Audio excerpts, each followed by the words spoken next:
Prenez sur vous mon joug, dit le Seigneur. On imagine les bœufs qui passent, leurs pas pesants et tranquilles, expriment l'inéluctable accablement de la vie qui avance, rude, sans qu'on n'y puisse rien changer.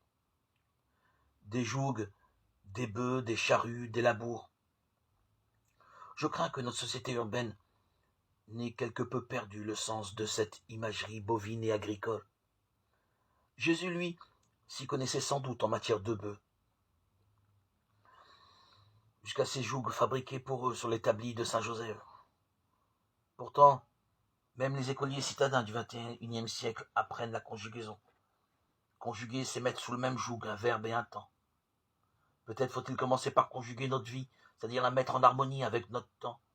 Inutile de râler, de récriminer, de geindre. Soyons bons et les temps seront bons. Quelquefois, le jour du mariage, on dit aux jeunes fiancés qu'après avoir été subjugués l'un par l'autre, ils doivent devenir des époux conjugués l'un à l'autre.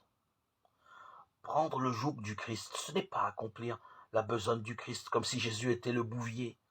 C'est plutôt être attelé avec le Verbe à la même tâche, partager avec lui le joug. Vous me direz que l'attelage est un peu disparate et que si l'un des bœufs caracole en tête, la charrue va verser. Mais précisément, la bonne nouvelle, c'est que Jésus, le Verbe, marche à notre pas, à notre rythme. Il s'accommode de nos lenteurs, il est doux et humble de cœur.